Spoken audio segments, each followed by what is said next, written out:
प्रधानमंत्री के खिलाफ जो शिकायत जाती है, गृह मंत्री के खिलाफ जो शिकायत जाती है, उन पर कार्रवाई कीजिए और सिर्फ नोटिस कांग्रेस नेताओं को मत दीजिएगा, चेतावनी सिर्फ कांग्रेस नेताओं को मत दीजिएगा। यही तो हमारा अनुभव रहा है पिछले कुछ सालों में। कल रात से एमसीसी लागू हुआ, मॉडल कोड ऑफ कॉन्डक्ट, पर हमारे देश में दो कोड ऑफ कॉन्डक्ट होते हैं, मॉडल कोड ऑफ कॉन्डक्ट और मॉडल कोड ऑफ कॉन्डक्ट।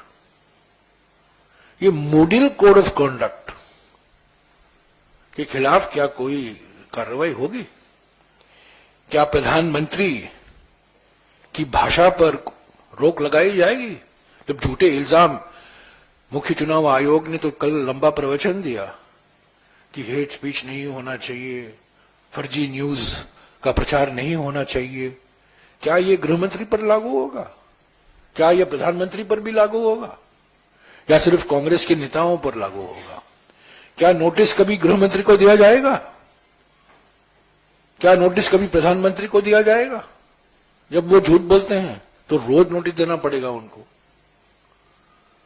तो चुनाव आयोग का काम है निष्पक्ष तरीके से चुनाव कराना।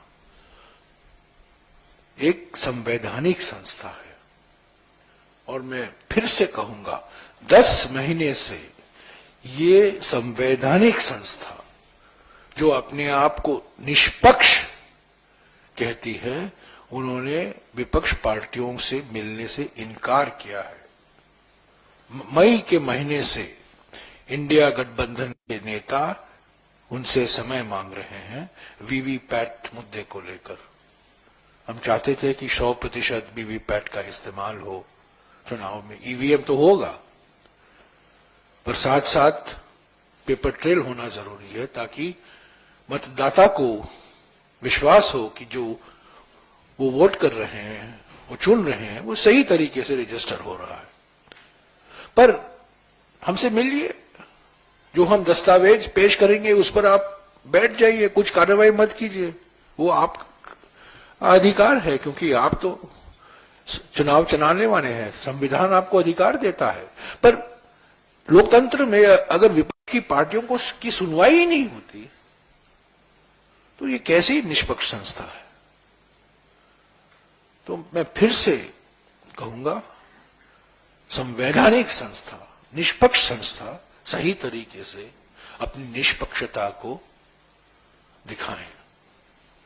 प्रधानमंत्री के खिलाफ जो शिकायत जाती है, गृह मंत्री के खिलाफ जो शिकायत जाती है, उन पर कार्रवाई कीजिए और सिर्फ नोटिस कांग्रेस नेताओं को मत दीजिएगा, चेतावनी सिर्फ कांग्रेस नेताओं को मत दीजिएगा। यही तो हमारा अनुभव रहा है पिछले कुछ सालों में।